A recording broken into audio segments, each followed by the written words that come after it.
Capítulo 62. Comer para vivir. Dios determinó las inclinaciones y los apetitos.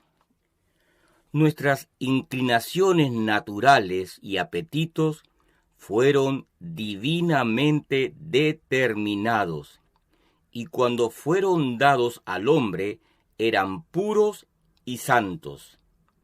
El designio de Dios era que la razón rigiera los apetitos y que éstos sirvieran para nuestra felicidad. Y cuando son regulados y regidos por una razón santificada, son santidad para el Señor. Un objeto de la solicitud divina. La educación de los israelitas incluía todos sus hábitos de vida. Todo lo que se refería a su bienestar era objeto de la solicitud divina y estaba comprendido en la providencia de la ley divina. Hasta en la provisión de alimento, Dios buscó su mayor bien. El maná con que los alimentaba en el desierto era de tal naturaleza que aumentaba sus fuerzas física, mental y moral. A pesar de las penurias de la vida del desierto, no había una sola persona débil en todas las tribus. Formados por el alimento que comemos. Nuestro cuerpo se forma con el alimento que ingerimos. En los tejidos del cuerpo se realiza de continuo un proceso de reparación, pues el funcionamiento de los órganos acarrea desgaste y éste debe ser reparado por el alimento. Cada órgano del cuerpo exige nutrición. El cerebro debe recibir la suya, y lo mismo sucede con los huesos, los músculos y los nervios. Es una operación maravillosa la que transforma el alimento en sangre, y aprovecha esta sangre para la reconstitución de las diversas partes del cuerpo. Pero esta operación que prosigue de continuo, suministra vida y fuerza a cada nervio, músculo y órgano. Comiéncese correctamente la alimentación infantil. Difícil sería exagerar la importancia que tiene el hacer que adquieran los niños buenos hábitos dietéticos. Necesitan aprender que comen para vivir y no viven para comer. Esta educación debe empezar cuando la criatura está todavía en brazos de su madre. Hay que darle alimento tan solo a intervalos regulares y con menor frecuencia conforme va creciendo. No hay que darle dulces ni comida de adultos, pues no la puede digerir. El cuidado y la regularidad en la alimentación de las criaturas no solo fomentarán la salud, y así las harán sosegadas y de genio apacible, sino que echarán los cimientos de hábitos que los beneficiarán en los años subsiguientes. Edúquense el paladar y el apetito. Cuando los niños salen de la infancia, todavía hay que educar con el mayor cuidado sus gustos y apetitos. Muchas veces se les permite comer lo que quieren y cuando quieren, sin tener en cuenta su salud.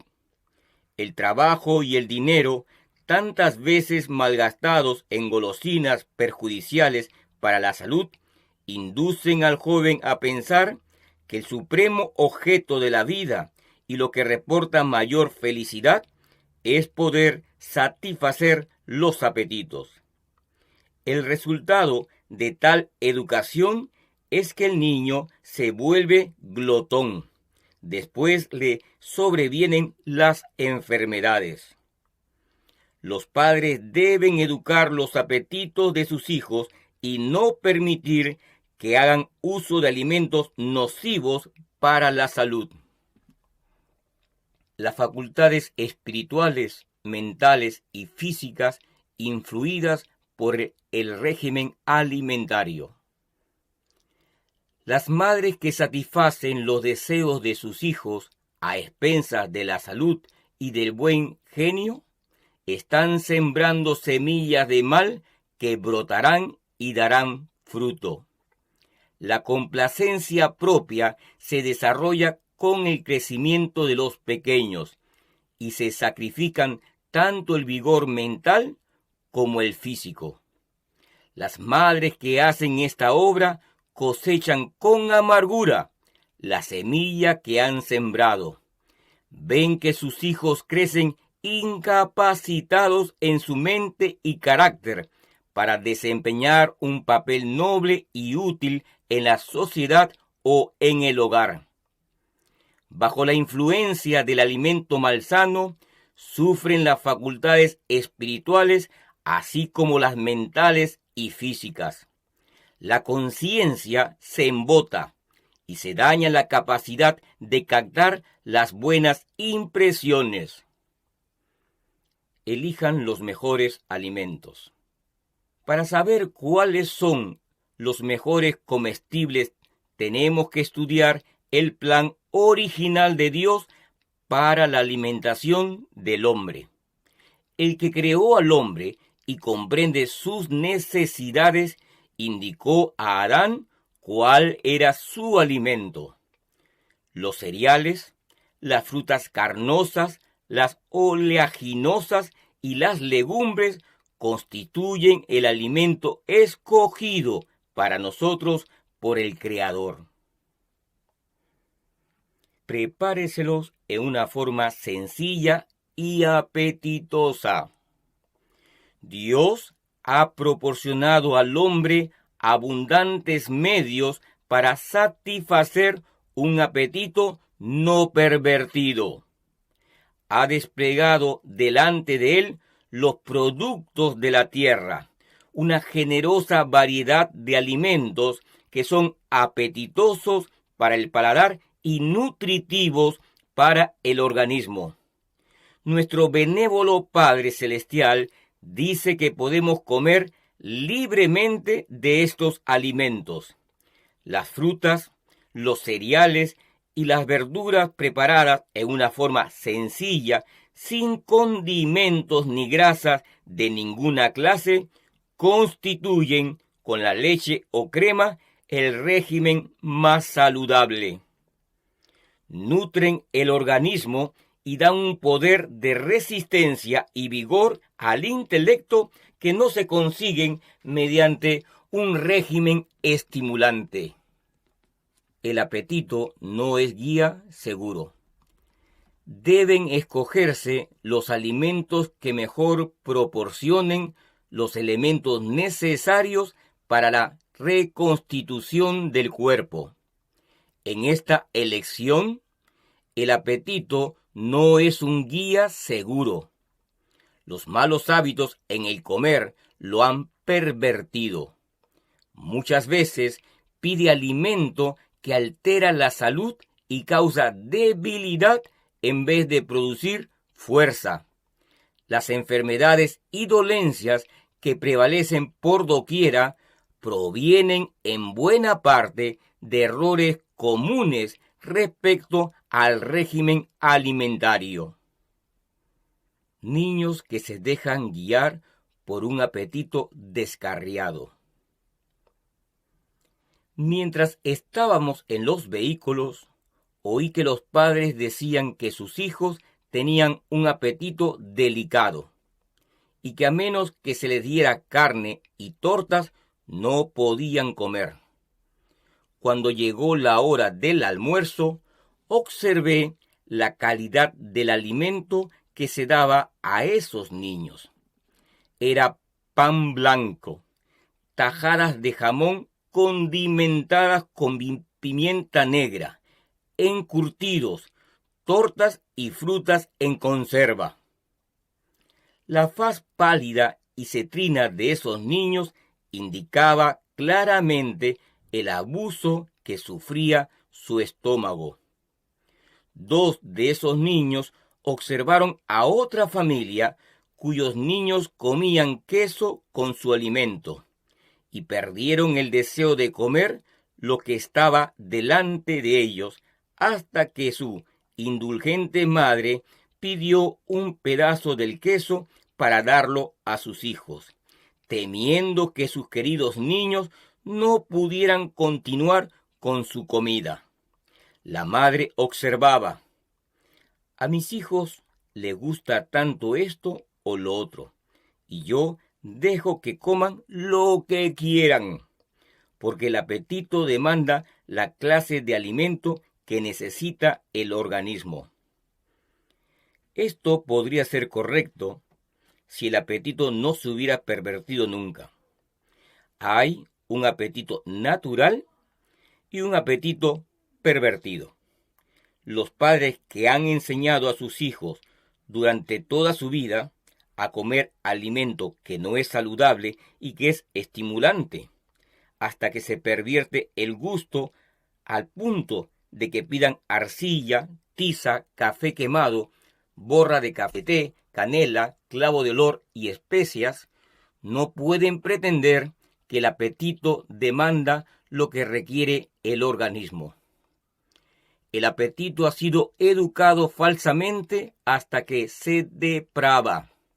El estómago, del cual se ha abusado, no lleva a cabo la obra que le corresponde, a menos que se lo acicatee mediante sustancias estimulantes.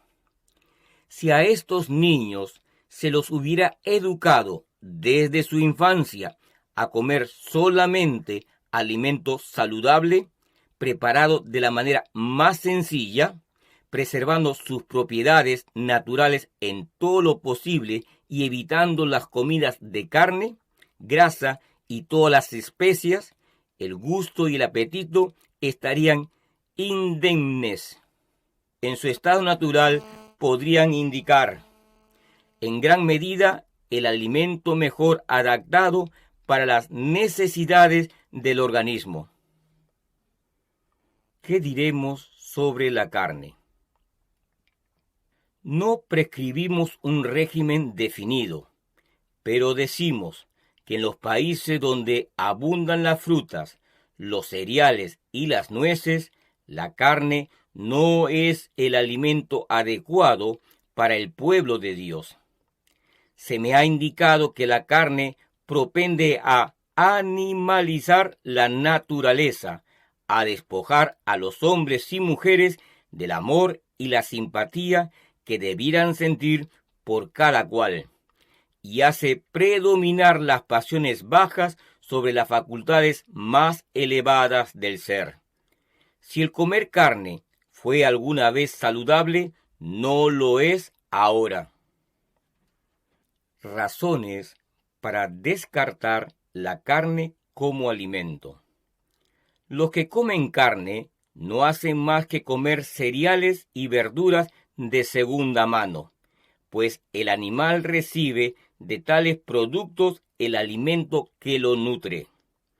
La vida que estaba en los cereales y en las verduras pasa al organismo del ser que los come. Nosotros, a nuestra vez, la recibimos al comer la carne del animal.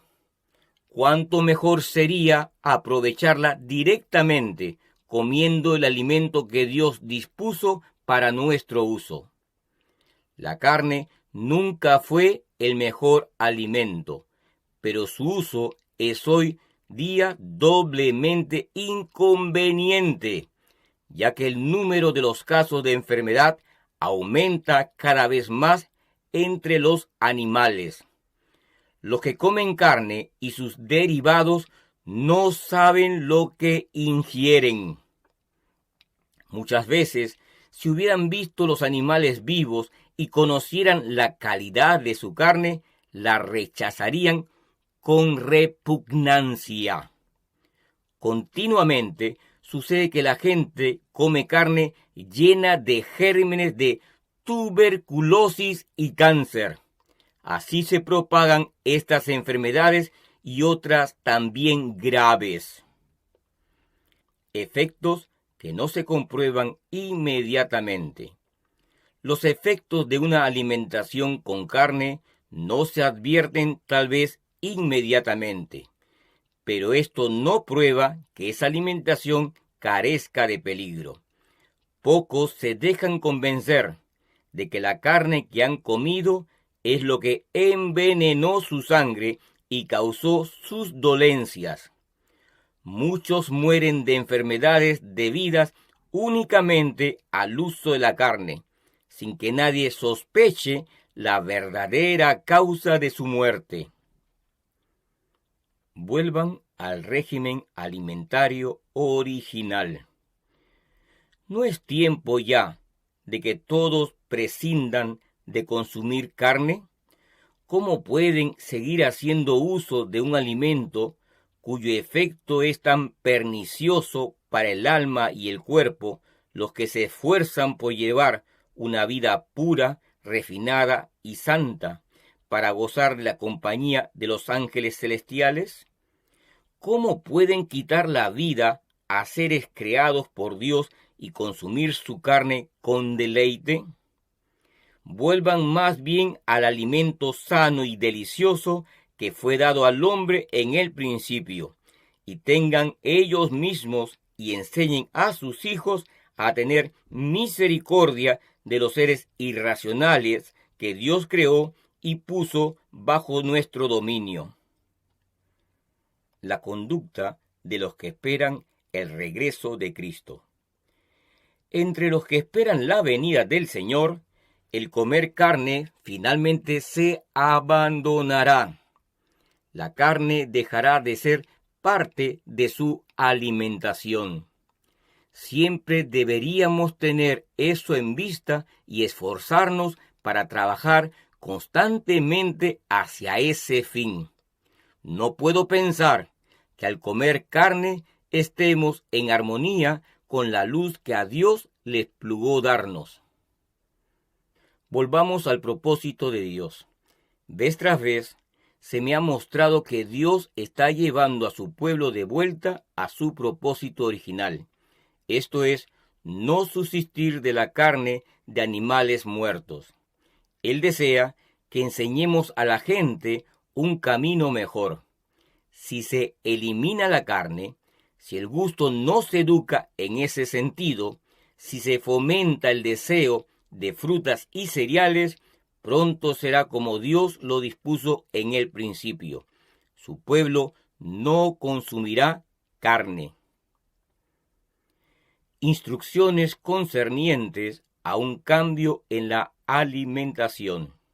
Es un error suponer que la fuerza muscular dependa de consumir alimento animal, pues sin él las necesidades del organismo pueden satisfacerse mejor y es posible gozar de salud más robusta.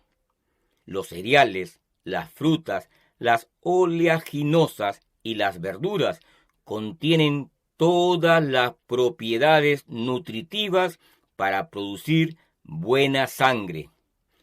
Estos elementos no son provistos tan bien ni de un modo tan completo como el régimen de carne. Si la carne hubiera sido de uso indispensable para dar salud y fuerza, se le habría incluido en la alimentación indicada al hombre desde el principio. A menudo, al dejar de consumir carne, se experimenta una sensación de debilidad y falta de vigor. Muchos insisten en que esto prueba que la carne es esencial. Pero se la echa de menos porque es un alimento estimulante que enardece la sangre y excita los nervios.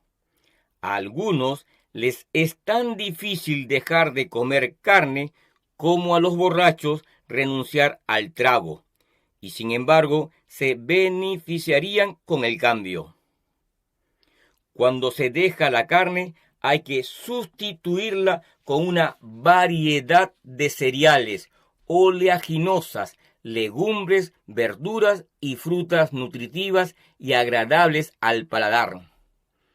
Esto es particularmente necesario al tratarse de personas débiles o que están recargadas de continuo trabajo. ¿Son de ayuda los sustitutos bien preparados? Cocinar bien es un requisito esencial, especialmente cuando la carne no constituye el principal alimento.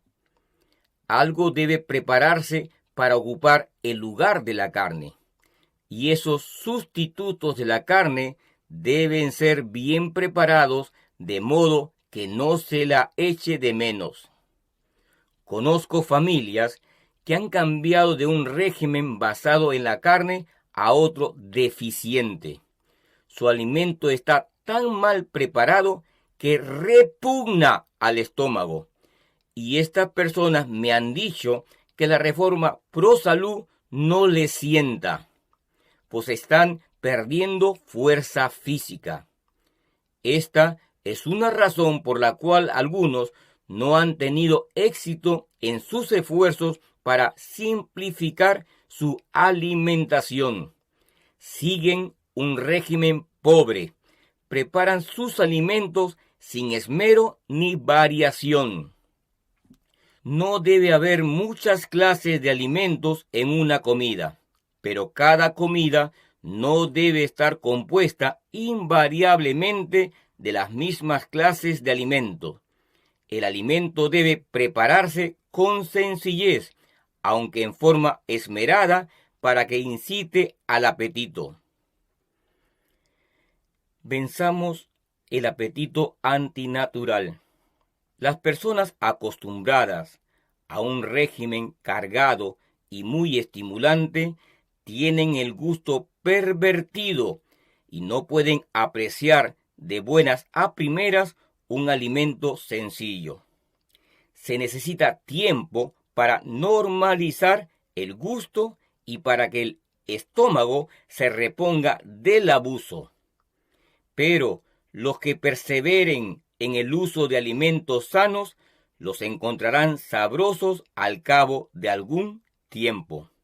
Podrán apreciar su sabor delicado y los comerán con deleite, en preferencia a las golosinas malsanas. Y el estómago, en condición de salud, es decir, ni febril ni recargado, desempeñará fácilmente su tarea. No es un sacrificio comer en forma saludable. Mientras se les enseña a los niños a dominar su apetito y a comer teniendo en cuenta los intereses de la salud, hágaseles ver que solo se privan de lo que les sería perjudicial, que renuncian a ello por algo mejor. Hágase la mesa amena y atractiva, al surtirla con las cosas buenas que Dios ha dispensado con tanta generosidad. Sea la hora de comer una hora de contento y alegría. Al gozar de los dones de Dios, correspondámosle con agradecida alabanza. Consideren la estación, el clima, la ocupación. Pero no todos los alimentos sanos de por sí convienen igualmente a nuestras necesidades en cualquier circunstancia. Nuestro alimento debe escogerse con mucho cuidado. Nuestro régimen alimentario debe adaptarse a la estación del año, al clima en que vivimos y a nuestra ocupación. Algunos alimentos que convienen perfectamente a una estación del año o en cierto clima no convienen en otros. También sucede que ciertos alimentos son los más apropiados para diferentes ocupaciones. Con frecuencia, el alimento que un operario manual o un bracero puede consumir con provecho no conviene a quien se entrega a una ocupación sedentaria o a un trabajo mental intenso. Dios nos ha dado una amplia variedad de alimentos sanos y cada cual debe escoger el que más convenga a sus necesidades, conforme a la experiencia y a la sana razón. La comida debe prepararse con inteligencia y habilidad. Error grave es comer tan solo para agradar al paladar, pero la calidad de los comestibles o el modo de prepararlo no es indiferente. Si el alimento no se come con gusto, no nutrirá tan bien al cuerpo. La comida debe escogerse cuidadosamente y prepararse con inteligencia y habilidad. Nos arreglamos con cualquier cosa. Muchas familias hacen grandes preparativos para agasajar a sus visitas. Se coloca una gran variedad de alimento en la mesa. Este alimento es tentador para los que no están acostumbrados a tanta variedad de alimentos sabrosos. Conozco el proceder de algunos que hacen estos preparativos extraordinarios para sus visitantes. Cuando están en familia, no observan ninguna regularidad. Se preparan las comidas de acuerdo con la conveniencia de la esposa y madre. No se tienen en cuenta la felicidad del esposo y de los hijos. Aunque se hace mucha ostentación para las visitas, se piensa que cualquier cosa está bien para entrecasa. Una mesa contra la pared y una comida fría colocada en ella sin ningún esfuerzo para hacerla atrayente se ven con demasiada frecuencia. Es tan solo para nosotros, dicen. Nos arreglamos con cualquier cosa. Hagan de la comida una agradable ocasión social. La hora de la comida debería ser un momento de sociabilidad y descanso. Debería desaparecer todo lo que abrume o irrite. Se deberían abrigar sentimientos de confianza, bondad y gratitud hacia el dador de todo lo bueno, y la conversación debería ser alegre y de un carácter comunicativo que eleve sin cansar. La mesa no es el lugar donde debiera provocarse la rebelión de los niños por el proceder irrazonable de los padres. Toda la familia debería comer con alegría, con gratitud, recordando que los que aman y obedecen a Dios participarán de la cena de las bodas del Cordero en el reino de Dios, y Jesús mismo les servirá. La regularidad en las comidas. La irregularidad en las comidas destruye el tono sano de los órganos de la digestión, en perjuicio de la salud y del buen humor. En ningún caso debiera haber irregularidad en las comidas. Si se come el almuerzo 1 hora o 2 antes del tiempo usual, el estómago no está preparado para la nueva carga, porque no ha digerido el alimento ingerido en la comida anterior y no tiene fuerza vital para la nueva hora. Así se sobrecarga el organismo. Tampoco debiera demorarse las comidas 1 o 2 horas para adecuarse a las circunstancias o para que se pueda efectuar cierta cantidad de trabajo. El estómago demanda el alimento en el tiempo en que está acostumbrado a recibirlo. Si se demora este tiempo, la vitalidad del organismo disminuye y finalmente llega a un punto tan bajo que el apetito se esfuma por completo. Si entonces se come, el estómago no puede digerir adecuadamente el alimento. Este no se puede convertir en buena sangre. Si todos comieran a intervalos regulares, sin probar nada entre las comidas, estarían listos para sus comidas y encontrarían placer en comer, lo que los restaura para su esfuerzo. Enseñen a los niños cuándo, cómo y qué comer. Generalmente, no se enseña a los niños acerca de la importancia de cuándo, cómo y qué deben comer.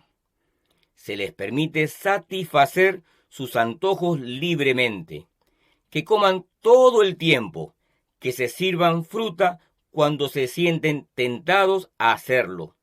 Y esto junto con pasteles, tortas, pan y manteca o mantequilla, y los dulces que comen casi constantemente, los convierte en glotones y dispépticos. Los órganos digestivos, como un molino que marcha continuamente, se debilitan. Se demanda fuerza vital del cerebro para ayudar en su sobrecarga y así se debilitan las facultades mentales. El estímulo antinatural y el desgaste de las fuerzas vitales los hace nerviosos, impacientes para reprimirse, tercos e irritables. No se les puede tener confianza a menos que estén bajo la mirada de sus padres. A veces parecen muertas las facultades morales y es difícil despertarlos para que comprendan la naturaleza vergonzosa y penosa del pecado. Caen fácilmente en hábitos de prevaricación, engaño y con frecuencia mienten descaradamente. Los padres deploran estas cosas en sus hijos, pero no comprenden que es su propia conducta desacertada lo que ha provocado el mal. No han visto la necesidad de reprimir los apetitos y pasiones de sus hijos, y estos se han desarrollado y fortalecido con los años. Las madres preparan con sus propias manos y colocan delante de sus hijos un alimento que tiene la tendencia de dañarlos física y mentalmente. Nunca se coma entre las comidas. El estómago debiera recibir cuidadosa atención. No debe trabajar continuamente. Dense algo de paz, quietud y descanso a este órgano mal usado y del que se abusa tanto. Después de que se participe de la comida regular, el estómago debiera descansar durante 5 horas. No debiera introducirse en el estómago ni una partícula de alimento hasta la comida siguiente. En ese intervalo, el estómago realizará su obra y estará entonces en condiciones para recibir más alimento. Las madres han cometido un gran error al permitirles a sus hijos que comieran entre las comidas. El estómago se trastorna con esta práctica y se echan las bases para sufrimientos futuros. Su mal humor de los hijos puede haber sido ocasionado por alimento malsano, todavía no digerido, pero la madre siente que no puede pasar tiempo razonando sobre esto y corrigiendo su propio proceder dañino, ni puede detenerse para suavizar la inquieta impaciencia de sus hijos. Da a los pequeños quejosos un pedazo de torta o algún otro postre para calmarlos, pero esto solamente aumenta el mal. Las madres con frecuencia se quejan de la salud delicada de sus hijos y consultan al médico, cuando, si tan solo ejercieran un poco de sentido común, verían que la dificultad se origina por errores en la alimentación. Los bocaditos en horas tardías son un hábito pernicioso. Otro hábito pernicioso es el de comer inmediatamente antes de irse a la cama. Pueden haberse tomado ya las comidas de costumbre, pero por experimentar una sensación de debilidad se vuelve a comer. Cediendo así al apetito, se establece un hábito tan arraigado que muchas veces se considera imposible dormir sin comer algo. Como resultado de estas cenas tardías, la digestión prosigue durante el sueño y, aunque el estómago trabaja constantemente, no lo hace en buenas condiciones. Las pesadillas suelen entonces perturbar el sueño y por la mañana se despierta uno sin haber descansado y con pocas ganas de desayunar. Cuando nos entregamos al descanso, el estómago debe haber concluido ya su tarea, para que él también pueda descansar como los demás órganos del cuerpo. A las personas de hábitos sedentarios les resultan particularmente perjudiciales las cenas tardías y el desarreglo que ocasionan es muchas veces principio de alguna enfermedad que acaba en muerte. Consejo dado a una madre sobre la importancia del desayuno. Su niña es de temperamento nervioso y debe atenderse cuidadosamente su alimentación. No debiera permitírsele que elija el alimento que le plazca sin darle la debida nutrición. Nunca permita que vaya a la escuela sin haber desayunado. No se aventure a dejarse llevar por sus inclinaciones en este asunto. Colóquese enteramente bajo la dirección de Dios y Él la ayudará a poner todos sus deseos en armonía con sus requerimientos. Es la costumbre y el uso de la sociedad tomar un desayuno liviano, pero esta no es la mejor manera de tratar al estómago. A la hora del desayuno, el estómago está en mejores condiciones para dirigir más alimento que en la segunda o tercera comida del día. Es erróneo el hábito de participar de un desayuno liviano y que la comida principal sea muy abundante. Que vuestro desayuno coincida con la comida más importante del día. Déseles con abundancia de los mejores alimentos. Los niños y los jóvenes no debieran estar mal alimentados por ningún motivo. Debieran dárseles en abundancia alimentos saludables. Pero esto no significa que se deban colocar delante de ellos ricos bollitos y pasteles.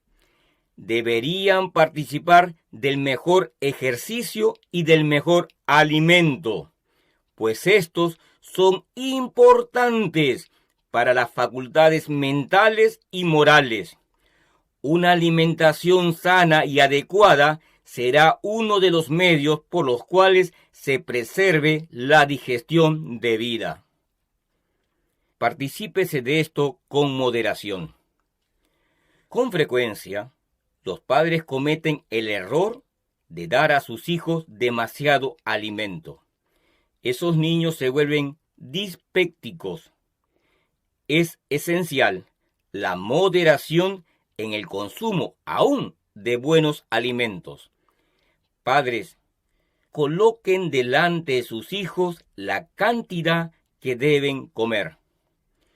No dejen a su elección el comer tanto como les plazca.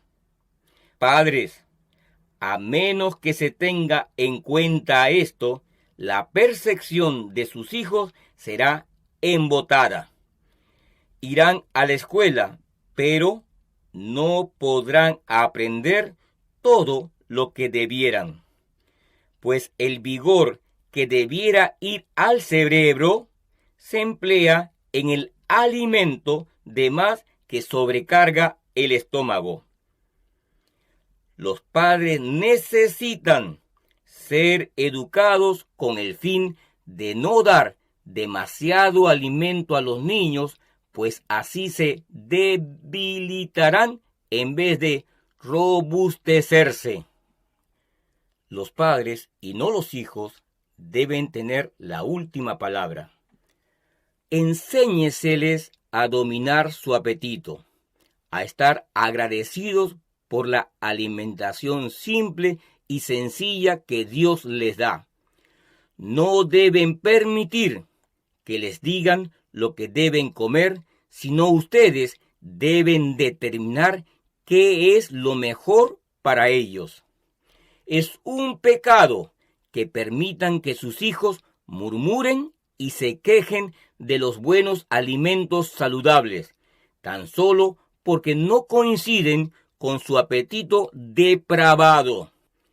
No permitan que el niño reciba la impresión de que porque es su hijo debe ser consentido y debe permitírsele elegir e imponer su voluntad.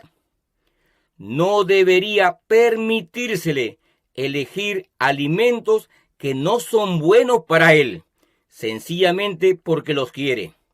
La experiencia de los padres debiera regir en la vida de los hijos. Si son razonables, respétense las preferencias del niño. A nosotros nos toca decidir individualmente si nuestras vidas han de ser regidas por la mente o por el cuerpo.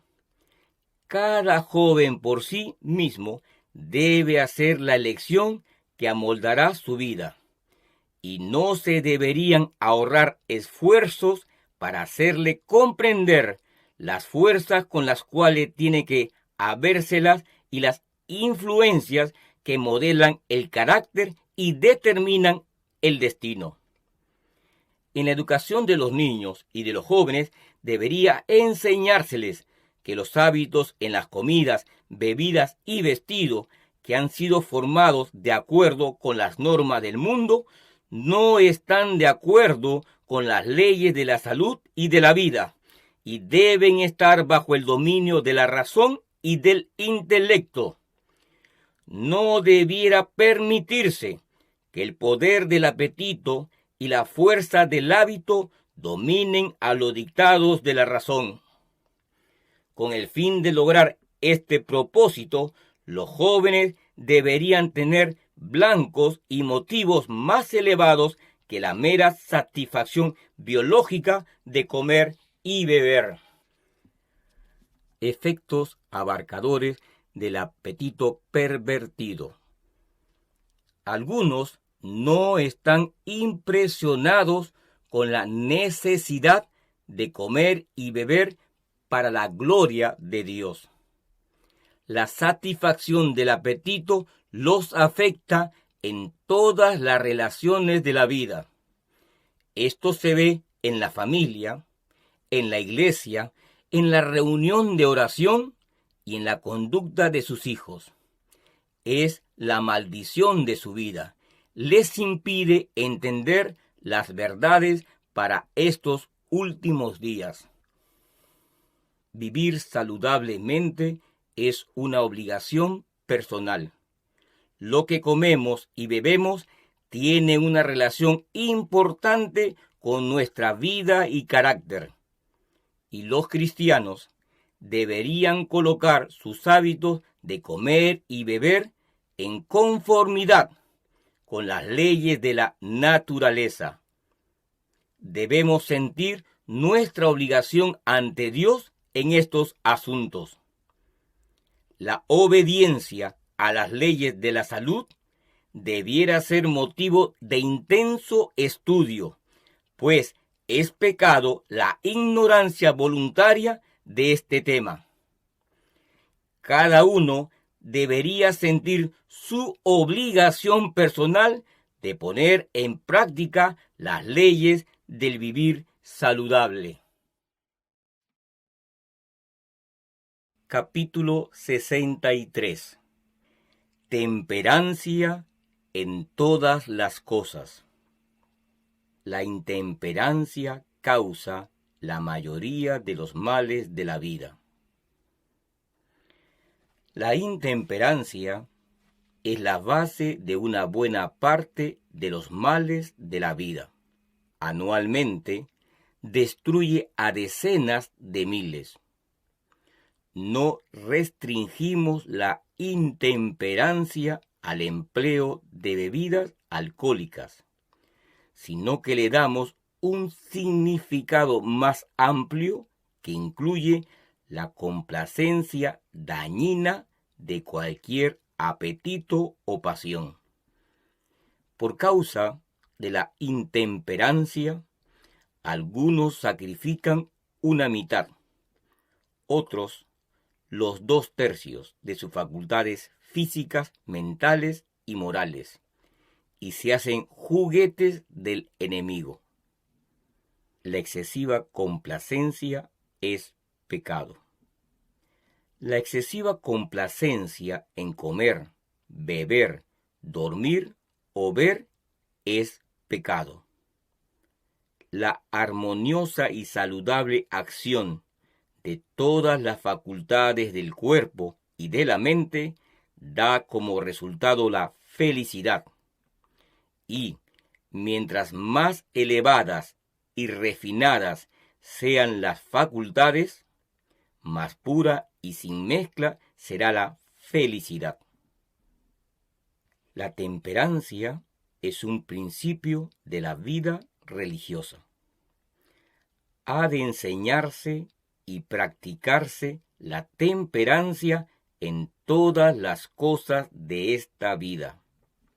La temperancia en comer, beber, dormir y vestir es uno de los grandes principios de la vida religiosa.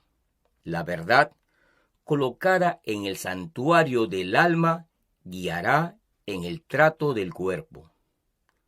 Nada que atañe a la salud del ser humano ha de considerarse con indiferencia. Nuestro bienestar eterno depende del uso que hagamos en esta vida de nuestro cuerpo, vigor e influencia.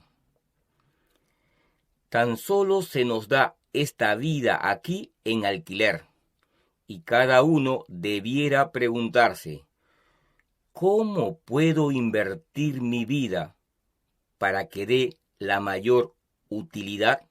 El desarrollo propio es nuestro primer deber hacia Dios y nuestros prójimos. Debería cultivarse hasta el más alto grado de perfección cada facultad con que Dios nos ha dotado, con el fin de que podamos realizar la mayor cantidad de bien de que somos capaces. Por lo tanto, es provechosamente empleado el tiempo que se destina al establecimiento y la preservación de una sólida salud física y mental. No podemos permitirnos empequeñecer o dañar una sola función de la mente o del cuerpo por el trabajo excesivo o por el abuso de cualquier parte de la maquinaria viviente. Tan ciertamente como lo hagamos, sufriremos las consecuencias. Tiene un poder admirable. La observancia, la temperancia y la regularidad en todas las cosas tienen un poder maravilloso para producir la dulzura y la serenidad de carácter que tanto contribuyen a suavizar el camino de la vida. Serán de más valor que las circunstancias o las dotes naturales. Al mismo tiempo, el dominio propio así adquirido resultará ser una de las condiciones más valiosas para hacer frente con éxito a los serios deberes y las realidades que esperan a todo ser humano. Una ayuda para el claro pensar. Los que desempeñan cargos de confianza deben hacer diariamente resoluciones de gran trascendencia. A menudo deben pensar con rapidez, y esto solo se pueden hacerlo con éxito los que practican la estricta templanza.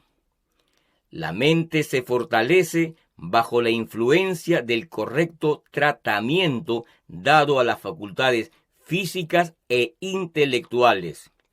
Si el esfuerzo no es demasiado grande, cada nueva tarea añade nuevo vigor.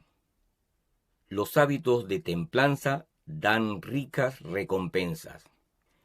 La nueva generación está rodeada con atractivos calculados para tentar el apetito. Especialmente en nuestras grandes ciudades, cada forma de complacencia se presenta en forma fácil y atrayente. Los que, como Daniel, rehúsen contaminarse, cosecharán la recompensa de sus hábitos de temperancia. Con su mayor fibra física y mayor resistencia, tienen un capital del que pueden disponer en un caso de emergencia. Los hábitos físicos correctos estimulan la superioridad mental, el poder intelectual, la fortaleza física y la longevidad dependen de leyes inmutables.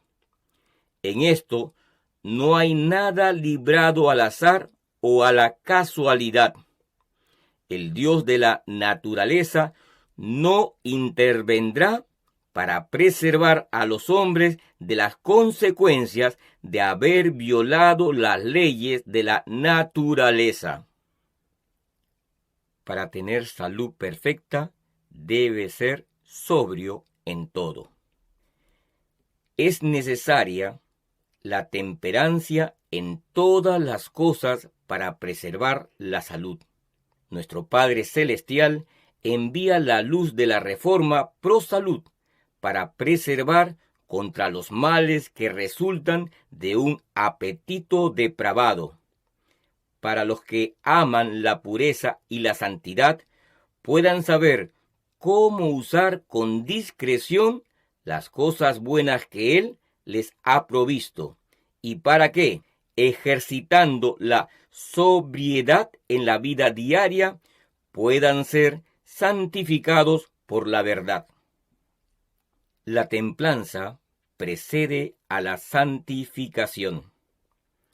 El pueblo de Dios ha de aprender la templanza en todas las cosas. Ha de eliminar de sus vidas toda complacencia propia. Antes de que pueda entender realmente el significado de la verdadera santificación y de la conformidad con la voluntad de Cristo, cooperando con Dios, debe obtener el dominio sobre hábitos erróneos y malas prácticas. En el estudio. La intemperancia en el estudio es una especie de intoxicación, y los que se entregan a ella, como el borracho, se apartan de la senda segura, tropiezan y caen en las tinieblas. El Señor quiere que todo alumno recuerde que el ojo debe mantenerse sincero para la gloria de Dios. No ha de agotar o malgastar sus facultades físicas y mentales, procurando adquirir todo el conocimiento posible de las ciencias, sino que debe conservar la frescura y el vigor de todas ellas para dedicarse a la obra que el Señor le ha señalado, ayudar a las almas a hallar la senda de la justicia. En el trabajo. Deberíamos practicar la templanza en nuestro trabajo. No es nuestro deber sobrecargarnos. A veces, quizás, algunos se vean en la necesidad de estarlo, pero esta debiera ser la excepción y no la regla. Hemos de practicar la templanza en todas las cosas. Si honramos al Señor haciendo nuestra parte, Él, a su vez, preservará nuestra salud. Debiéramos ejercer un control razonable de todos nuestros órganos, practicando la sobriedad en el comer, el beber, el vestir, en el trabajo y en todas las cosas podemos hacer para nosotros mismos lo que no puede hacer ningún médico. Por regla general, el trabajo del día no debiera prolongarse durante la noche. Se me ha mostrado que los que hacen esto con frecuencia pierden más de lo que ganan, pues aniquilan sus energías y trabajan nerviosamente excitados. Quizá no se den cuenta de ningún daño inmediato, pero están minando su organismo con toda seguridad. Los que hacen grandes esfuerzos para realizar cierta cantidad de trabajo en un tiempo dado y continúan trabajando cuando su buen juicio les dice que debieran descansar, nunca son ganadores. Viven de un capital prestado. Están gastando la fuerza vital que necesitarán en un tiempo futuro. Y cuando se demande la energía que han disipado tan descuidadamente, desfallecerán por falta de ella. Ha desaparecido el vigor físico, las facultades mentales desfallecen. Comprenden que se hallan frente a una pérdida, pero no saben cuál es. Ha llegado su tiempo de necesidad, pero sus recursos físicos están exhaustos. Todo el que viole las leyes de la salud alguna vez debe sufrir en mayor o menor grado. Dios nos ha dado fuerza orgánica que se necesitará en diferentes períodos de la vida.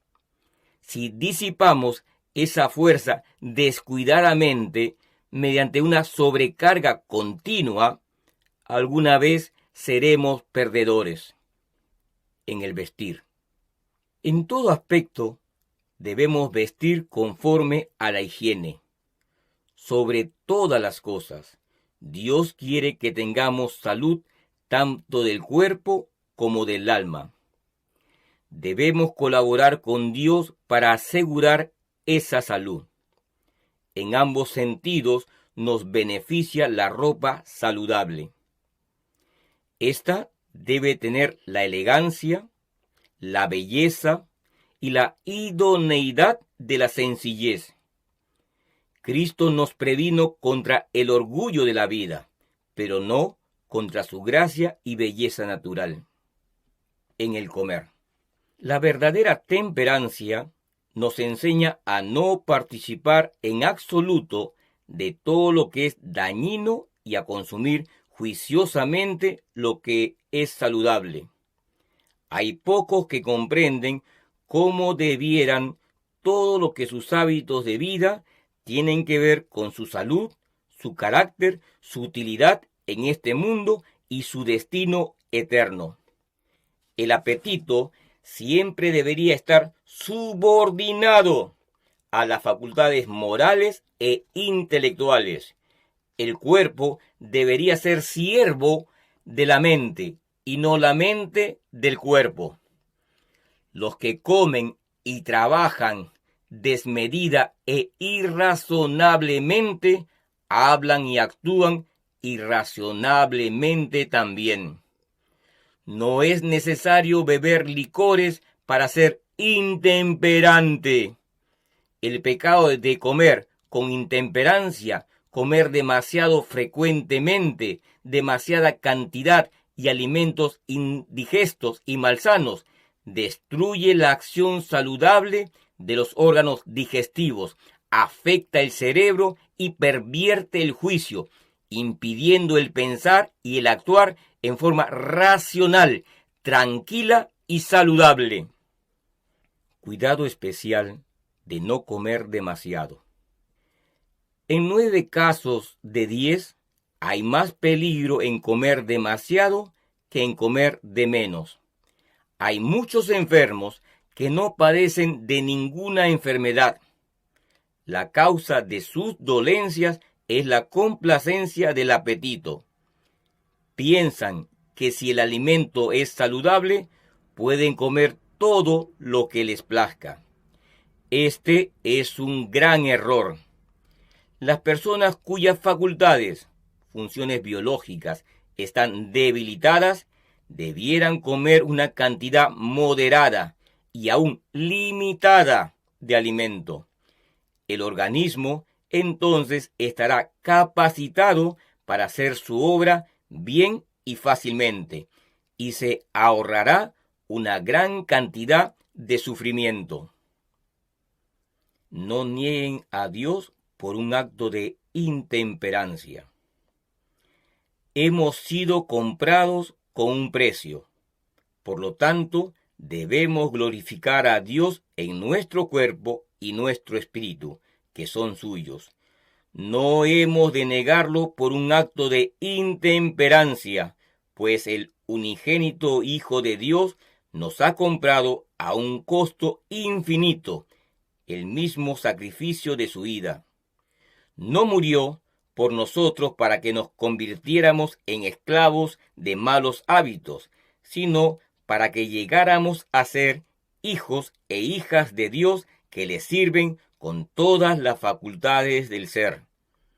Los que tienen continuamente en cuenta que están en esta relación con Dios, no colocarán en el estómago alimento que complazca el apetito, dañando a los órganos digestivos. No echarán a perder la propiedad de Dios complaciendo indebidos hábitos en el comer, beber o vestir.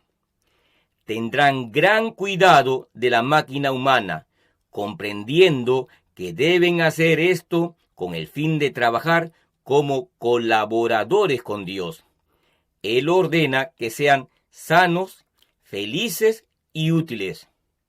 Pero con el fin de serlo, deben colocar su voluntad del lado de la voluntad de Dios. Practiquen la temperancia en todos los detalles de la vida del hogar. Instamos que los principios de temperancia sean practicados en todos los detalles de la vida del hogar. Que el ejemplo de los padres sea una lección de temperancia, que la abnegación y el dominio propio sean enseñados a los hijos y que sean disciplinados consecuentemente en ellos desde la niñez.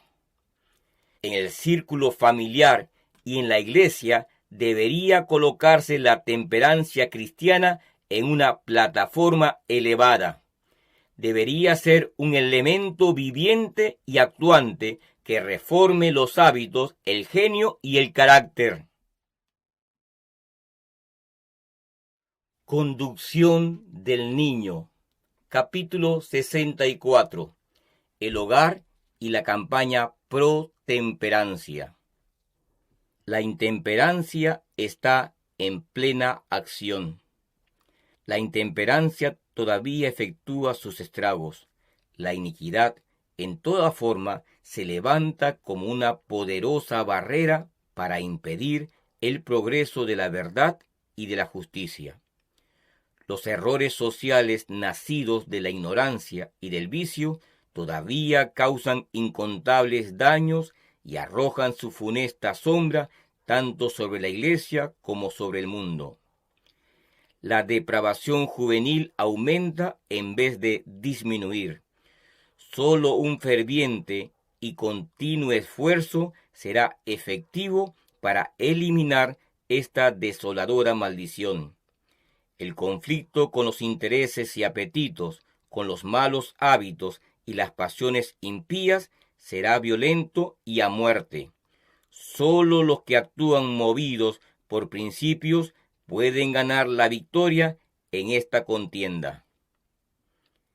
Aumenta la intemperancia a pesar de los esfuerzos hechos para dominarla. No podemos ser demasiado fervientes en procurar impedir su progreso, en levantar a los caídos y amparar a los débiles contra la tentación. Con nuestras frágiles manos humanas no podemos hacer sino poco, pero tenemos un ayudador que no fracasa. No debemos olvidar que el brazo de Cristo puede alcanzar hasta las mismas profundidades de la miseria y la degradación humanas. Él puede darnos ayuda para vencer aún a este terrible demonio de la intemperancia. La abstinencia total es la respuesta. La única forma en que alguien pueda estar seguro contra el poder de la intemperancia es absteniéndose completamente de vino, cerveza y bebidas fuertes. Debemos enseñar a nuestros hijos que deben abandonar esas cosas con el fin de ser varoniles. Dios nos ha mostrado lo que constituye la verdadera virilidad. El que vence será honrado, y su nombre no será borrado del libro de la vida. Mediante fervientes y perseverantes esfuerzos, que no sean desviados por las prácticas de la vida social, los padres pueden edificar un baluarte moral en torno de sus hijos que los defenderá de las desgracias y los crímenes causados por la intemperancia. No se debería dejar que los niños actúen a su capricho, desarrollando indebidamente rasgos que debieran ser cortados en flor, sino que deberían ser cuidadosamente disciplinados y educados para que se alisten de parte de lo correcto, de la reforma y la abstinencia.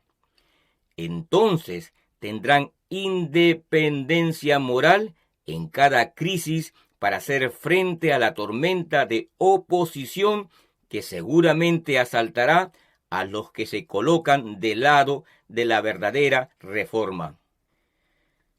Con frecuencia, la intemperancia es el resultado de la complacencia en el hogar. Se hacen grandes esfuerzos en nuestro país para dominar la intemperancia, pero se encuentra que es difícil someter y encadenar al león que ya ha crecido. Si la mitad de esos esfuerzos se dedicara a instruir a los padres respecto de su responsabilidad al formar los hábitos y caracteres de sus hijos, sería 1000 veces mejor el resultado que el que se obtiene ahora. Deseamos buena suerte a todos los obreros en la causa de la temperancia, pero los invitamos a mirar más profundamente la causa del mal contra el cual combaten y que avancen en la reforma más cabal y consistentemente. Con el fin de llegar a la raíz de la intemperancia, debemos ir más allá del uso del alcohol o el tabaco. La ociosidad, la falta de ideal, las malas compañías pueden ser las causas que predispongan a la intemperancia. A menudo se las halla en la mesa del hogar de las familias que se consideran estrictamente temperantes.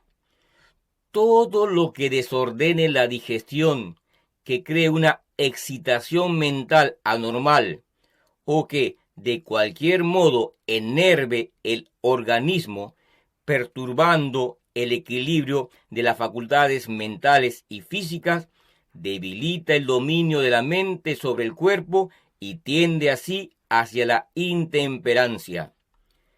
Si se buscara el motivo de la caída de más de un joven promisorio, se llegaría a apetitos anormales creados por un régimen alimentario malsano. Las comidas de nuestro pueblo norteamericano, y esto tiene indudable aplicación en muchos otros países, están generalmente preparadas de tal manera que forman ebrios. El apetito es el principio dominante para muchos. Cualquiera que complazca el apetito comiendo con demasiada frecuencia y alimentos que no sean saludables, está debilitando su poder para resistir las atracciones del apetito y la pasión en otros aspectos, en la misma proporción en que ha fortalecido la propensión a hábitos incorrectos en la alimentación. El té y el café son factores que hay que tomar en cuenta. Por causa de la intemperancia que comienza en el hogar, los órganos digestivos primero se debilitan y pronto el alimento común no satisface el apetito. Se crean condiciones malsanas y hay un anhelo de alimento más estimulante. El té y el café son factores que hay que tomar en cuenta. Por causa de la intemperancia que comienza en el hogar, los órganos digestivos primero se debilitan y pronto el alimento común no satisface el apetito. Se crean condiciones malsanas y hay un anhelo de alimento más estimulante. El té y el café producen un efecto inmediato. El sistema nervioso se excita bajo la influencia de estos venenos y, en algunos casos, por un momento, el intelecto parece vigorizarse y la imaginación hacerse más vívida. Por cuanto estos estimulantes producen resultados tan agradables, muchos llegan a la conclusión de que los necesitan realmente. Pero hay siempre una reacción. El sistema nervioso ha tomado prestada energía de sus recursos futuros para usarla en el momento, y todo ese vigor pasajero es seguido por una depresión consiguiente. La rapidez del alivio obtenido por el té y el café es una evidencia de lo que parece ser energía, es tan solo excitación nerviosa y por lo tanto debe ocasionar un daño al organismo. El tabaco, un veneno sutil. El uso del tabaco es un hábito que frecuentemente afecta el sistema nervioso de una manera más poderosa que el uso del alcohol. Ata a su víctima con ligaduras más fuertes y esclavizantes que la copa que embriaga. El hábito es más difícil de vencer. En muchos casos, el cuerpo y la mente están más completamente intoxicados con el uso del tabaco que con los licores espirituosos, pues es un veneno más sutil. El tabaco afecta al cerebro y nubla la sensibilidad de manera que la mente no puede discernir con claridad las cosas espirituales, especialmente aquellas verdades que tendrían la tendencia de corregir esta sucia complacencia. Los que usan tabaco en cualquier forma no están limpios delante de Dios. En esa sucia práctica les es imposible glorificar a Dios en su cuerpo y espíritu que son de Él. El tabaco debilita el cerebro y paraliza su delicada sensibilidad. Su uso excita una sed de bebidas fuertes y en muchísimos casos establece el fundamento del hábito y de beber licores. Efectos de estimulantes y narcóticos. El efecto de estimulantes y narcóticos es disminuir la fuerza física, y todo lo que afecte al cuerpo afectará a la mente. Durante un tiempo, un estimulante puede despertar las energías y producir actividad mental y física. Pero cuando ha desaparecido la influencia estimulante, tanto la mente como el cuerpo estarán peor que antes. Los licores embriagantes y el tabaco han demostrado ser una terrible maldición para nuestra raza humana. No solo debilitan el cuerpo y confunden la mente, sino que rebajan la moral. Al ponerse a un lado el dominio de la razón, predominan las pasiones animales. Mientras más abundantemente se usen estos venenos, más brutal se volverá la naturaleza. Enseñen a los niños a que aborrezcan los estimulantes. Enseñen a sus hijos a que aborrezcan los estimulantes. ¿Cuántos están fomentando ignorantemente en ellos un apetito por estas cosas? Dios demanda de los padres que protejan a sus hijos contra la complacencia del apetito y especialmente contra el uso de estimulantes y narcóticos. Las mesas de los padres cristianos nunca debieran estar cargadas con alimentos que contienen condimentos y especias. Han de estudiar para preservar el estómago de cualquier abuso. En esta era disoluta, mientras menos excitante sea el alimento, tanto mejor. La temperancia en todas las cosas y un firme dominio del apetito es el único sendero seguro. Una exhortación a los padres. Los padres quizás han transmitido a sus hijos tendencias al apetito y la pasión, que harán más difícil la obra de educar y preparar a esos hijos para que sean estrictamente temperantes y tengan hábitos puros y virtuosos. Si el deseo de alimentos malsanos y de estimulantes y narcóticos les ha sido transmitido como un legado de sus padres, qué tremendamente solemne responsabilidad descansa sobre los padres para contrarrestar las malas tendencias que han dado a sus hijos.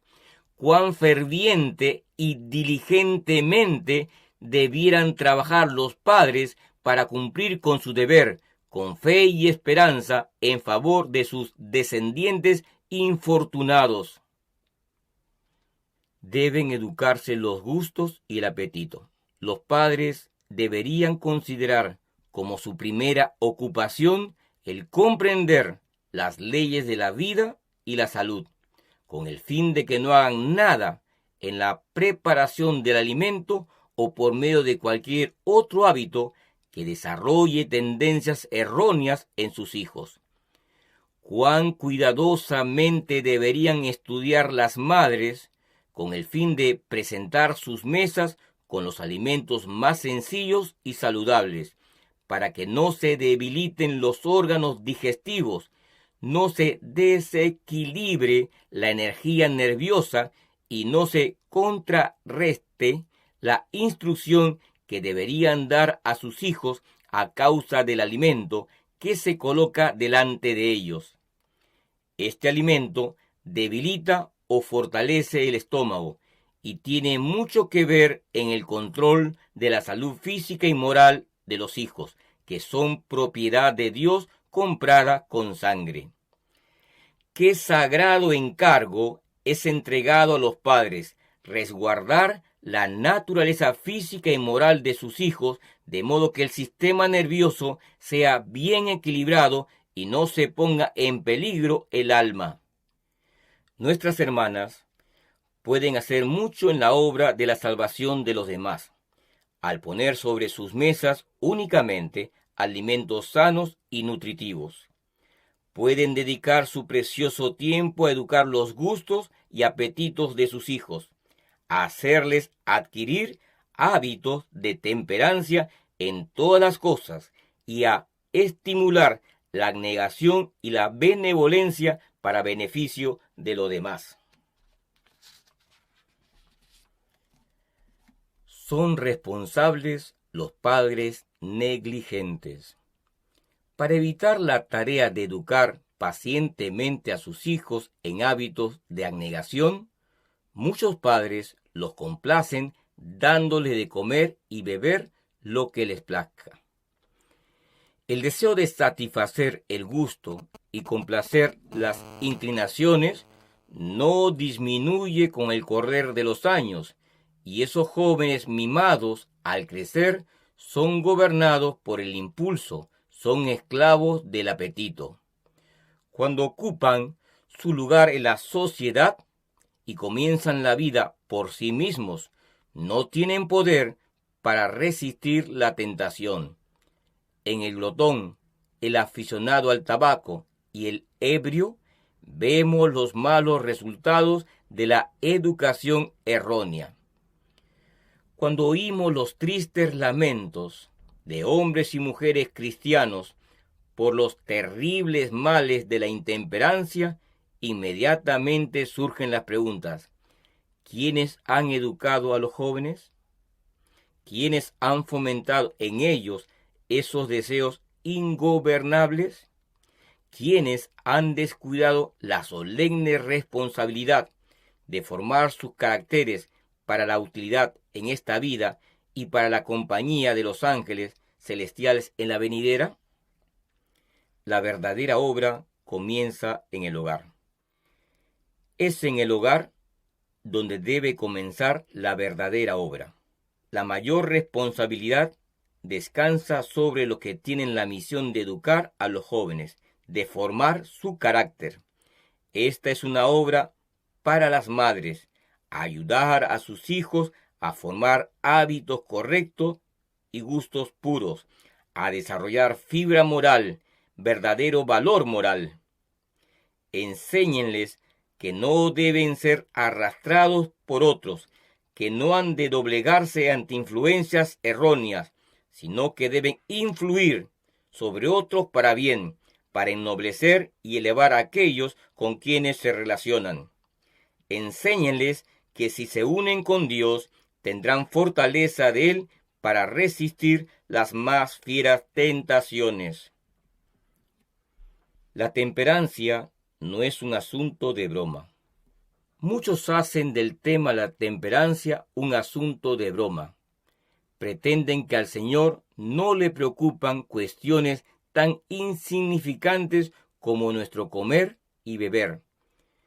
Pero si el Señor no se preocupase por estas cosas, no se hubiera revelado a la esposa de Manoa, dándole instrucciones definidas y ordenándole 2 veces que tuviera cuidado para que no las desobedeciera. ¿No es esta evidencia suficiente de que Dios se preocupa de estas cosas? La reforma comienza con la madre. En las Escrituras se explica el cuidado con que la madre debe vigilar sus propios hábitos de vida. la reforma debiera comenzar con la madre antes del nacimiento de sus hijos, y si se obedecieran fielmente las instrucciones de Dios, no existiría la intemperancia. En las instrucciones del ángel a los padres hebreos iban incluidos no solo los hábitos de la madre, sino la educación del niño. No bastaba que Sansón, el niño que iba a libertar a Israel, tuviera una buena herencia al nacer, sino que a su nacimiento debía seguir una esmerada educación. Desde la niñez había que enseñarle hábitos de estricta templanza. Las prescripciones dadas respecto a los niños hebreos nos enseñan que nada de lo que afecte al bienestar físico del niño debe descuidarse. Nada carece de importancia.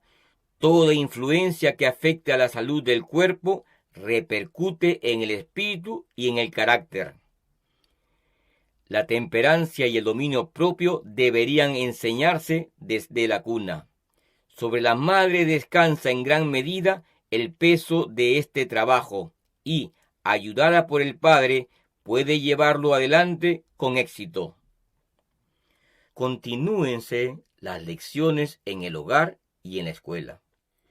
Es un asunto dificilísimo desaprender los hábitos que han sido consentidos a lo largo de la vida y han educado el apetito. No se vence fácilmente al demonio de la intemperancia. Tienen fuerza gigantesca y es difícil de derrotar. Pero comiencen los padres una cruzada contra la intemperancia en sus propios hogares, en sus propias familias, en los principios que enseñan a sus hijos para que los sigan desde su misma infancia y pueden tener esperanza de éxito. Madres, les será provechoso usar las preciosas horas que Dios le da para formar, desarrollar y preparar los caracteres de sus hijos y para enseñarles a adherirse estrictamente a los principios de temperancia en el comer y el beber. Debería practicarse esa costumbre en todas las escuelas y en todos los hogares. Los jóvenes y los niños deberían comprender el efecto que el alcohol, el tabaco y otros venenos similares tienen en arruinar el cuerpo, entorpecer la mente y llenar de sensualidad el alma. Debería explicarse que ninguno que use estas cosas poseerá por mucho tiempo toda la fuerza de sus facultades físicas, mentales o morales. Preséntese con claridad el efecto de las pequeñas desviaciones. Es el comienzo del mal lo que debería evitarse. En la instrucción de los jóvenes debería explicarse el efecto que tienen las desviaciones de lo recto, por pequeñas que parezcan. Incúlquese en los jóvenes el pensamiento de que deben ser amos y no esclavos. Dios los ha hecho reyes del reino que hay dentro de ellos y deben tomar posesión del trono asignado por el cielo. Si se da fielmente esta instrucción, los resultados se extenderán más allá de los jóvenes mismos. La influencia ejercida salvará a miles de hombres y mujeres que están al borde mismo de la ruina. Fórmese fibra moral para resistir la tentación. Para vencer al creciente mal de la intemperancia, se necesita esfuerzo individual del lado de lo correcto. Ojalá pudiéramos encontrar palabras que se abrieran camino derritiendo y quemando hasta entrar en el corazón de cada padre del país. A los padres les es posible echar para sus hijos los cimientos de una vida sana y feliz. Pueden darles en el hogar la fuerza moral necesaria para resistir a la tentación, así como valor y fortaleza para resolver con éxito los problemas de la vida. pueden inspirarles el propósito y desarrollar en ellos la facultad de hacer de sus vidas una honra para Dios y una bendición para el mundo. Pueden enderezar los senderos para que caminen en días de sol como en días de sombra hacia las gloriosas alturas celestiales. Dios nos exige que nos establezcamos sobre la amplia plataforma de la temperancia en comer, beber y vestir. Padres, ¿no despertarán a sus responsabilidades dadas por Dios? Estudien los principios de la reforma pro salud y enseñen a sus hijos que el camino de la sujeción del yo es la única senda segura. Conducción del niño. Capítulo 65. Las bendiciones de la vestimenta correcta, apropiado y que siente bien. En el vestido, lo mismo que en todas las demás cosas, tenemos el privilegio de honrar a nuestro Creador.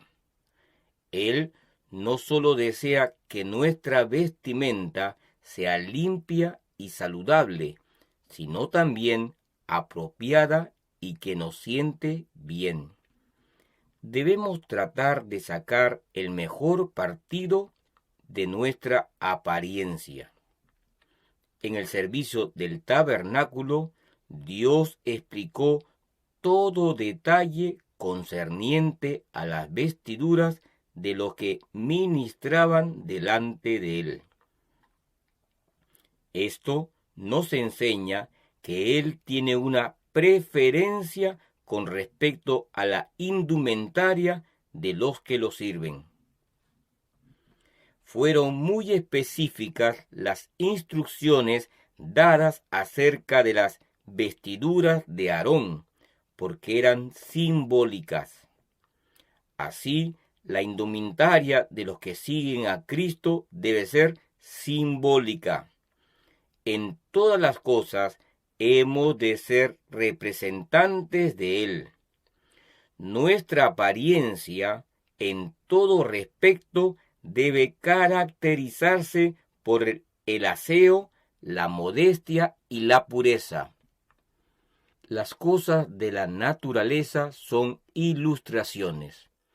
Por medio de las cosas de la naturaleza, Cristo nos enseña cuál es la belleza que el cielo aprecia, la gracia modesta, la sencillez, la pureza, la corrección que harán nuestro atavío agradable a Dios. El carácter se puede juzgar por el estilo del vestido. El vestido y su arreglo en la persona son generalmente un índice de lo que es el hombre o la mujer. Juzgamos el carácter de una persona por el estilo del vestido que lleva. Una mujer modesta y piadosa se vestirá con modestia. El gusto refinado, la mente cultivada, se revelarán en la elección de un atavío sencillo y apropiado. La que es sencilla y modesta en su vestido y en sus maneras muestra que comprende que una verdadera mujer se caracteriza por el valor moral. Cuán encantadora, cuán interesante es la sencillez en el vestido, que en su gracia puede compararse con las flores del campo. Se enuncian principios guiadores. Ruego a nuestros hermanos que se conduzcan cuidadosa y circunspectamente delante de Dios. Sigan las costumbres en el vestido mientras estén de acuerdo con los principios de salud. Vístanse nuestras hermanas sencillamente, como muchas lo hacen, que el vestido sea de material bueno y durable, apropiado para esta época, y que la cuestión del vestido no llene la mente. Nuestras hermanas deberían vestirse con sencillez. Deberían vestirse con una ropa modesta, con pudor y sobriedad. Den al mundo una ilustración viviente del adorno interno de la gracia de Dios. Síganse las costumbres prevalecientes si son modestas, saludables y apropiadas. Los cristianos no debieran empeñarse en convertirse en un hazmerreír vistiéndose en forma diferente del mundo. Pero si al poner en práctica sus convicciones de lo que corresponde respecto a vestir modesta y saludablemente se encuentran fuera de moda, no debieran cambiar su vestido con el fin de asemejarse al mundo. Deberían manifestar una noble independencia y el valor moral de hacer lo correcto, aunque todo el mundo difiera de ellos. Si el mundo introduce una moda recatada, conveniente y saludable que esté de acuerdo con la Biblia, no cambiará nuestra relación con Dios o con el mundo el adoptar tal estilo de vestido. Los cristianos debieran seguir a Cristo y hacer sus vestidos conforme a la palabra de Dios. Deberían evitar los extremos. Humildemente deberían seguir un sendero recto, sin tomar en cuenta el aplauso o la censura, y deberían aferrarse a lo correcto por ser correcto. Eviten los extremos. No ocupen su tiempo esforzándose por seguir todas las necias modas del vestido.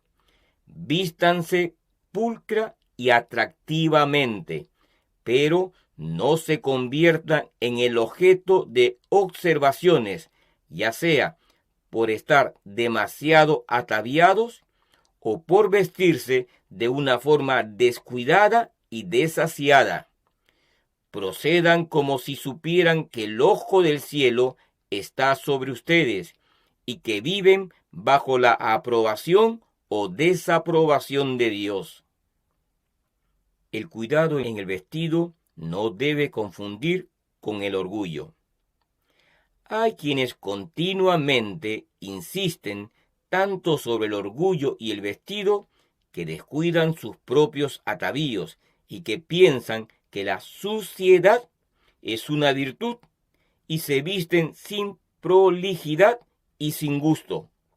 Y su vestimenta con frecuencia tiene la apariencia de una bolsa que los recubre. Sus ropas son sucias y sin embargo los tales siempre hablan contra el orgullo.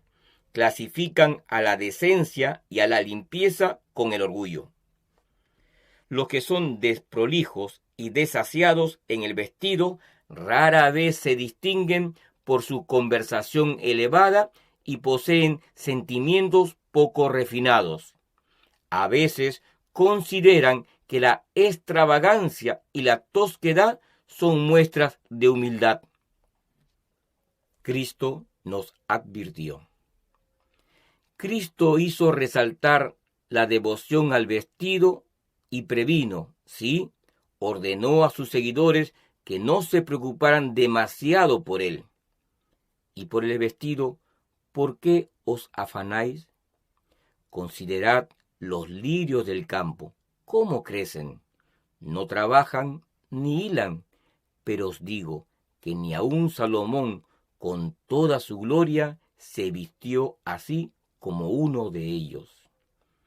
El orgullo y la extravagancia en el vestido son pecados hacia los cuales las mujeres tienen una inclinación especial.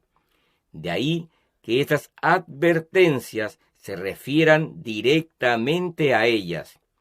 De cuán poco valor son el oro, las perlas o el atavío costoso cuando se comparan con la humildad y el encanto de Cristo? Instrucción bíblica para el pueblo de Dios. Se me indicaron los siguientes pasajes. Dijo el ángel: han de instruir al pueblo de Dios.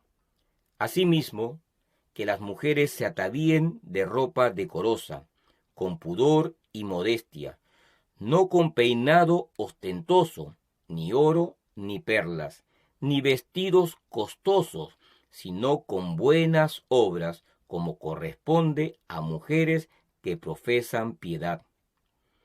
Vuestro atavío no sea el externo, de peinados ostentosos, de adornos de oro o de vestidos lujosos, sino el interno, el del corazón, en el incorruptible ornato de un espíritu afable y apacible, que es de grande estima delante de Dios, porque así también se ataviaban en otro tiempo aquellas santas mujeres. Muchos consideran que esas órdenes son demasiado anticuadas para que se les preste atención, pero el que las dio a sus discípulos comprendía los peligros que entrañaría en nuestro tiempo el amor al vestido, y nos envió la consiguiente amonestación. ¿Le prestaremos atención y seremos sabios? Los que realmente tratan de seguir a Cristo tendrán concienzudos escrúpulos respecto a la ropa que usan. Se esforzarán por satisfacer los requisitos de esa orden tan claramente dada por el Señor. Peligros del amor al vestido. El amor al vestido hace peligrar la moralidad y hace de la mujer lo contrario de una dama cristiana, caracterizada por la modestia y la sobriedad. El vestido ostentoso y extravagante, con demasiada frecuencia, fomenta la concupiscencia en el corazón del que lo lleva y despierta bajas pasiones en el corazón del que mira. Dios ve que la ruina del carácter es precedida frecuentemente por la complacencia del orgullo y de la vanidad en el vestido. Ve que los atavíos costosos sofocan el deseo de hacer el bien. El testimonio de la sencillez en el vestido. El vestido simple, sencillo y sin ostentación será una recomendación para mis hermanas jóvenes. No hay mejor forma para hacer brillar su luz a otros que mediante su sencillez en el vestido y su comportamiento. Pueden mostrar a todos que, en comparación con las cosas eternas, colocan una estimación adecuada en las cosas de esta vida. El recato protegerá de 1000 peligros. Mis hermanas, eviten aún la apariencia de mal. En esta era disoluta, saturada de corrupción, no están seguras a menos que estén protegidas. La virtud y el recato son raros. Las exhorto, como seguidoras de Cristo, que hagan una elevada profesión, que acaricien la preciosa y sin par gema del recato. Ella preservará la virtud. La casta sencillez en el vestir, unida a la modestia de conducta, será de mucho mayor influencia para rodear a una joven de una atmósfera de reserva sagrada que será para ella un escudo contra miles de peligros. Una idea anticuada. Se piensa que es una idea completamente extravagante y anticuada el preparar a los niños para que caminen por la angosta senda de la pureza y la santidad. Esto prevalece aún entre los padres que profesan adorar a Dios, pero sus obras testifican que son adoradores de Mamón. Tienen la ambición de competir con sus vecinos y de sobresalir en su vestimenta y en la de sus hijos, dentro de los miembros de la iglesia a la cual pertenecen. El único vestido que se admite en el cielo. Hay un vestido que cada niño y cada joven puede buscar inocentemente. Es la justicia de los santos. Si tan solo fueran tan dispuestos y perseverantes en obtener esto, como lo son en arreglar sus vestidos de acuerdo con las modas de la sociedad mundana, pronto estarían revestidos con la justicia de Cristo, y sus nombres no serían borrados del libro de la vida. Las madres, tanto como las jóvenes y niñas, necesitan orar. Crea en mí, oh Dios, un corazón limpio y renueva un espíritu recto dentro de mí. Esta pureza de corazón y gracia del espíritu son más preciosas que el oro, tanto para este tiempo como para la eternidad. Solo los puros de corazón verán a Dios. Por lo tanto, madres, enseñen a sus hijas línea sobre línea y precepto sobre precepto, que la justicia de Cristo es el único vestido con el que podrán ser admitidas en el cielo, y que, revestidas con este atavío continuamente, realizarán sus deberes en esta vida, glorificando a Dios.